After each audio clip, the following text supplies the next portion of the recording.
بسم الله الحمد لله والصلاة والسلام على رسول الله صلى الله عليه وسلم. اللهم اشرح لي صدري ويسر لي أمري واحلل عقدة من لساني يفقهوا قولي. Abooluganda mwenna ab'ekitiibwa ne bannyinaze mwenna abawuliriza, assalamu alaikum wa rahmatullahi wa barakatuhu.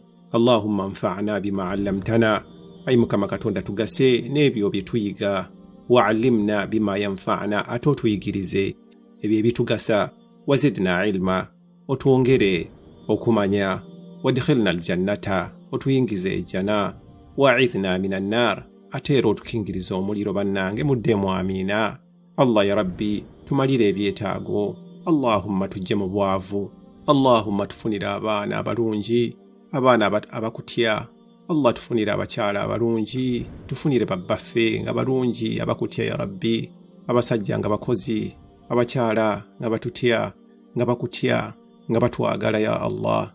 Allahumma tukusaba otufunire emikwano emirungi ya Allah, tukusaba otuwangalize mu nsi muno bulungi ya Allah, otukingirize endwadde ya Allah. Bannaye eddamu amiina awuliriza.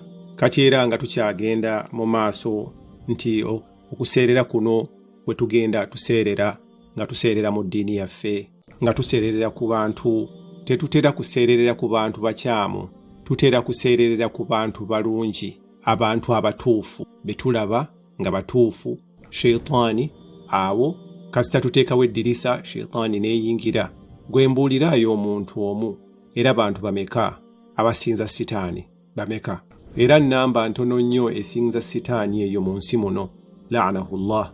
Naye gwe mbuulira bameka abasinza Jesus Christ, nga bamufuula omwana wa Katonda, nga bamufuula Katonda? Bantu bayitirivu nnyo, ebizimbo biraba. Jesus musajja mubi? Si mubi. Maama we mubi? Maama we si mubi. Kyangu nnyo okuseerera n'omuntu omulungi. Ekifo ekyo n'okyongerako, waasaanidde n'omugyawo n'omuteeka waggulu. Kati ate era n'omwongerayo waggulu, ate era n'omwongerayo waggulu. Osooka n'omuteeka wansi wa Katonda, oluvannyuma n'omuteeka ne Katonda, kati n'omuteeka waggulu wa Katonda. Kati awo ebintu we byonoonekera. Naye kyova olaba nti n'omubaka sallallahu alaihi wasallam toyina kuyita mu kintu kyonna okumutuukako, toyina muyitamu kutuuka Katonda. Oyina kusaba Allah tabaraka wa ta'ala asse emikisa ku mubaka. Oyina okusaba Allah tabaraka wa ta'ala direct asse emikisa ku mubaka alayhi salatu wassalam. So si kusaba mubaka noyita mubaka ng'osaba Allah. Osaba Allah asse emikisa ku mubaka alayhi salatu wassalam, n'osaba Allah tabaraka wa ta'ala akusaasire, mwenna abasaasire, n'omutwala ng'ekyokulabirako, n'omutunuulira nga omukoppa bye yakola ne bye yayogera, ky'osobodde n'obiteeka mu nkola ky'osobodde, ne tomutwala nga Katonda, astaghfirullah, oba Katonda mulala. Era mwenna abampuliriza mukikakasa nti Nabbi sallallahu alaihi wasallam si Katonda, astaghfirullah. Nabbi sallallahu alaihi wasallam mubaka wa Katonda, ng'ababaka abalala nga Jesus, nga Moses, Musa alaihi salatu wassalam, Nabbi Isa, nga David, Dauda, Sulaiman, Solomon, nga Sith, nga Job, nga Jona, nga Noah, nga Adam alaihi salatu wassalam. Era awo we tulina okutegeerera nti okugatta Katonda n'ekintu ekirala okw'Abawarabu kwali kwa njawulo nnyo. Tekwali nga kuno okw'Ababuddha, Ababuddhisti, tewali Katonda, oba Krishna, Abayindi, tewali Katonda. Allah baali bamumanyi, era Allah waabwe baali bamwagala era nga bamusinza. Naye baateekangawo amasanamu nga bagayitamu Katonda asobola okuba nti abaanukula edduwa zaabwe. Era Katonda waabwe yoyo yali Katonda wa Ibrahim alayhi salatu wassalam, era yali Katonda wa Ismail alayhi salatu wassalam, era ye Allah, era nga ye Allah Katonda w'Abawarabu gwe bamanyi, era ne Katonda gwe tukkiririzaamu olwaleero. Kati okubugattako n'ekintu ekirala tekwali kuba nti nno baali bamujeemera. Kati n'olwekyo ne kibabuza. Kati ekyo ne kituleeta ku bubi obwa jahiliya, bwatandikirawa era bwakomawa. Kati ekibuuzo kiri nti bwe kibanga ddala mu butuufu Buwarabu kyali kifo nga kikyamu nnyo nnyo nnyo nnyo, lwaki Allah tabaraka wa ta'ala kye yasalawo okuleetamu omubaka sallallahu alaihi wasallam? Lwaki teyalonda Abarooma abaalina enkulaakulana ensi gye yali emanyi? Lwaki teyalonda Abayiraani abaalina enkulaakulana eyasinga obulungi ennyo mu nsi ekiseera ekyo, n'asalawo alonde bannamalungu. Mu ddungu eno abantu baali tebaasoma, tebamanyi kuwandiika, tebamanyi kitabo kyonna kye basseemu. Lwaki Allah yasalawo? Lwaki Buwarabu? Awo waliwo ebyafaayo bingi nnyo bye tusobola okujja mu kintu kino nga situnnafuna kyakwanukula. Abawarabu baali wakati w'enkulaakulana ebbiri ze twaliise Sassanid Empire ne Byzantine Empire. Amakulu Abaroma n'Abapersian, Abayiraani ffenna be tumanyi olwaleero. Era entalo ezo zonna ezaagwawo zaali waggulu wa Buwarabu, nga tewali amanyi Buwarabu, tewali agendayo, tewali abalowoozaako. Ekyo kyamala emyaka 400 nga Buwarabu eri wakati awo, nga tewali na muntu agimanyi, nga kafu. Naye oluvannyuma lw'emyaka 30-40 Buwarabu nejja ewamba enkulaakulana zino ebbiri, Roma ne Persia. Amakulu neewangula Abaroma. Awo tujjirawo ddala ekyokuyiga nti senga Buwarabu yali esangibwa China, teyalisobodde kuwamba ate ebitundu ebyo ebibiri, naye sinsi nti Allah tabaraka wa ta'ala yali yagiteekanga eri wakati awo. Obuwanguzi yabuleeta olw'ensonga nti ekitundu kino ekya Buwarabu kyali kumpi n'ebitundu ebyo ebibiri. Omubaka alayhi salatu wasalaamu nga ffenna bwe tukimanyi nti oluvannyuma lw'okuba nti nno Allah amujjuludde, ebyo byaliwo ku mulembe gwa Umar radiyallahu anhu. Abawarabu baali tebalina mpisa zagenda nga bawamba ebitundu.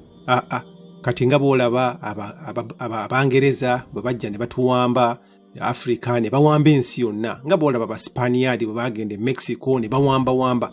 Kati Abawarabu tebalina mpisa ezo, tebalina bulumbaganyi bwa kika kyonna. Baali basajja balungi nga beekolera byabwe. Era kyova olaba nti Iran oba Roma tebabatawaanya. Era omulundi ogwasooka Abawarabu okwagala okulumba enkulaakulana ez'ebbi, baabasekerera n'obbasekerera. Baabasekerera ne baga nti tujja kubawa ssente, kiki kye mwagala mukyogere, kubanga amagye gammwe tujja bakuba tubasangule ne ku maapu. Era kigambibwa mu byafaayo, Ibn Ishaq atunyumiza nti engeri gye baayisaamu Saad n'abaduumizi abalala, baabayisaamu amaaso ne babayisanga obulenzi.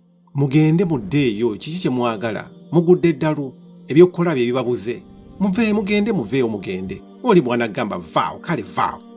Naye buli omu yakyewuunya nnyo. Ekyokusatu, Abawarabu tebaalina kwegatta kuli awo ameefuga. Baali tebalina nkulaakulana ya ameefuga. Kati nga bw'onaalaba ekitundu nga kirina zi gavumenti, nga zirina infrastructures, nga zirina ebizimbe, art, nga kirina amateeka agakifuga, nga tewali ali waggulu waago. Abawarabu tebaki. Ebirala ebiraga nti Abawarabu baali tebabirina ebintu ebyo, baali basajja balangira, naye nga tebaasoma, nga tebamanyi kusoma, tebamanyi kuwandiika.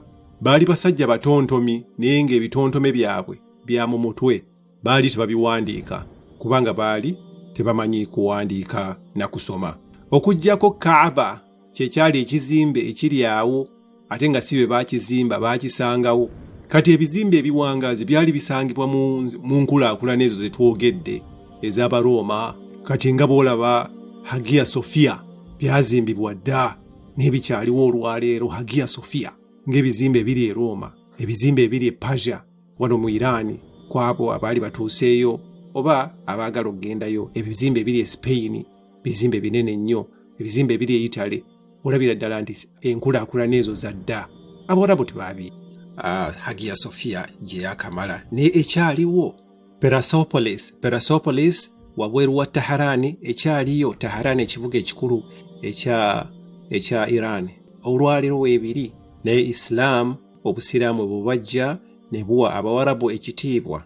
Era Allah tabaraka wa ta'ala atugamba laqad anzalna ilaykumul kitaba fihi dhikrukum, mazima nassa ekitabo gye muli, nassa ekitabo ku mmwe ekirimu okuboogerako. Tewali yali abamanyi. Allah ategeeza Abawarabu nti tewali yali abamanyi. Kino tekireetebwa kussa Bawarabu oba kukkakkanya muntu yenna, naye kikulaga nti olubereberye lw'obusiraamu tewali yali amanyi Muwarabu. Allah tabaraka wa ta'ala agamba nti nno laqad anzalna ilaykum kitaban fiihi dhikrukum, twabassaako ekitabo ekirimu ebyafaayo byammwe amakulu ekiboogerako. Olubereberye ng'ekitabo ekyo tekinnakka waali tewali abamanyi, tewali yali abamanyi, tewali yali abamanyi wadde. Kino tekyogerwa kuba nti tukkakkanya omuntu yenna oba tukkakkanya Bawarabu, ne Allah tabaraka wa ta'ala agezaako okulaga nti olubereberye lw'Obusiraamu Omuwarabu yali tamanyikiddwa wadde. Era Obusiraamu bwe bumala okujja, Abawarabu ne bakulaakulana, Abawarabu ne bafuna ameefuga, Abawarabu ne bafuna gavumenti, amateeka agabafuga, ne bafuna buli kimu. Senga Obusiraamu bwajja ku zino enkulaakulana ze twogedde ebbiri, kyalibadde kizibu nnyo kubanga abasajja bano baali bo baakulaakulana dda nga tebalina kye baali tebannalaba. Kati omubaka alayhi salaatu wassalaamu bw'asalawo okugatta Abawarabu bonna oluvannyuma, entalo ze yali alwana tezaali nnene nnyo mu kubagatta. Zaaliwo naye tezaali nnene nnyo kati nga bwe yalirwanye ne Roma. Era ndowooza tujja kulaba insha Allah mu maaso eyo bwe yalwana ne Roma. Omulundi ogusooka yasindika abajaasi 3,000, ekyo kye yali takolangako.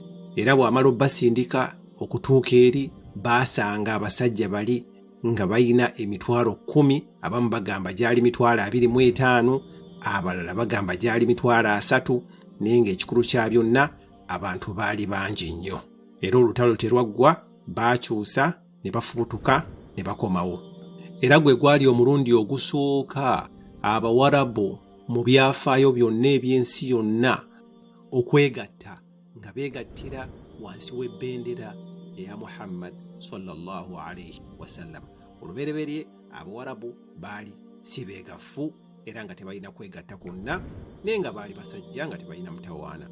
Ddi lwe beegatta bonna oluvannyuma lwa Muhammad sallallahu alayhi wasallama okubagatta bonna ne bafuuka omuntu omu.